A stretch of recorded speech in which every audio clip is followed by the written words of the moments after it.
कैसे आप सभी लोग, उम्मीद करता हूँ आप सभी लोग बहुत ही अच्छे होंगे। तो आज की इस वीडियो में हम कुछ ऐसे सवालों की बात करेंगे जो एग्जाम में देखकर हमें बहुत ही डरावने और खतरनाक लगते हैं, लेकिन वास्तव में बहुत ही सरल होते हैं। ऐसे ही सवालों को हम क्या कहते हैं, सरलीकरण। ठीक, सरलीकरण करना कैसे सीखेंगे, देखिए सबसे पहले हम जब सवाल देखते हैं कि 2 के घाते 20 प्लस 2 के घाते 20 प्लस 2 के घाते 20 प्लस 2 के घाते 20, हम डर जाते हैं कि कौन 2 का 20 बार गुणा करेगा, फिर 2 का 20 बार गुणा करेगा, इस तरीके से करके सबका जोड़ करके मान बता देगा। तो इसको हम आसान तरीके से कैसे लगाएं, इसको समझना है। ठीक, तो देखिए हम देख रहे हैं कि यहाँ पे हमारा बेस आधार क्या है 2 और पावर क्या है घात 20। सब में 2 के घाते 20, 2 के घाते 20, 2 के घाते 20 दिया है, तो हमें करना कुछ नहीं है, 2 के घाते 20 को क्या करना है, कॉमन ले लेना है। 2 के घात जब हम 20 कॉमन ले लेंगे तो यहाँ पे हमें क्या बचेगा, पूरा पूरा जब चला गया 1 बचा, प्लस यहाँ पर भी 1 बचा और प्लस यहाँ पर भी 1 बचा और प्लस यहाँ पर भी 1 बचा। 4 बार है तो अर्थात 4 बार 1 प्लस 1 प्लस 1 बचेगा। अब हमें क्या करना है, सीधे सीधे लिख देना है कि 2 के घाते 20। यहाँ पे हम जानते हैं कि कोष्टक के बाद क्या छिपा होता है, गुणा। तो यहाँ पे हो गया गुणे, 1 को 4 बार दिया, जोड़ देंगे 1 2 3 4, तो यहाँ पे 4 होगा, यहाँ पे 4 होगा।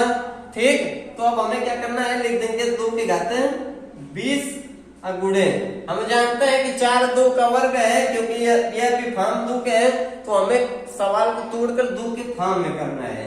तो यहाँ पे 4 है तो 2 की घात क्या होगा 2, क्योंकि 2 की घात 2 मतलब 2 का वर्ग ही क्या होता है 4। अब हमें क्या करना है, यहाँ पे आधार समान है, तो आधार समान हो तो हमें घाते क्या करते हैं, जोड़ देते हैं, यह घातांक नियम में बताया गया है।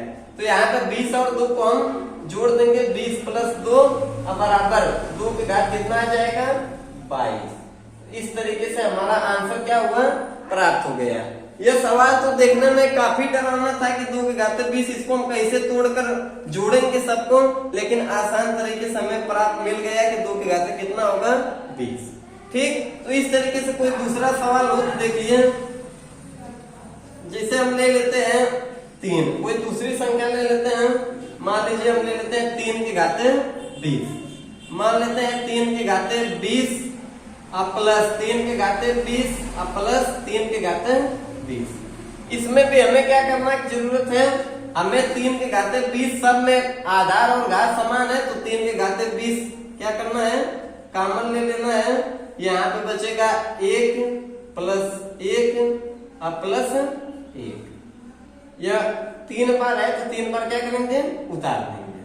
अब हम जानते हैं कि यह हो गया 3 के घाते 20, यहाँ पे बीच में क्या छिपा होता है, गुणा, तो गुणा लगा देना है, तो लगा देंगे गुणे, 3 1 बार है तो 1 2 3 हो जाएगा 3 के घाते 3। अब हम जानते हैं कि जब आधार समान हो तो घातों को क्या करते हैं, घातांक नियम से जोड़ देते हैं।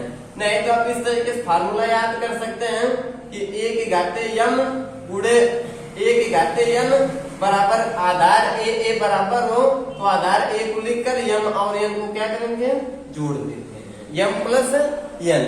तो हम भी आधार 3 बराबर है लिख देंगे 3 और घाते, इन घातों क्या करना है, 20 और 3 को जोड़ देना है। ठीक, यहाँ पे देखिए 3 नहीं है, सिर्फ 3 होगा, क्योंकि यहाँ पे घात नहीं दिया है तो सिर्फ 3, तो कुछ नहीं है तो एक क्या होता है, छिपा होता है। तो 3 के घाते 20 प्लस 1 को क्या करेंगे, उतार देंगे, जोड़ देंगे। देखिए 3 के घाते 20 से 21, इस तरीके से हमारा आंसर प्राप्त हो गया 3 के घाते 21। यदि वास्तव में वीडियो आपको पसंद आता है तो इस तरीके से आप सरलीकरण करके आसान तरीके से आंसर निकाल सकते हैं। वीडियो यदि वास्तव में आपको पसंद आता है, कुछ सीख मिलती है, तो वीडियो को लाइक कमेंट कर दें और चैनल पर नए चैनल को सब्सक्राइब कर दें।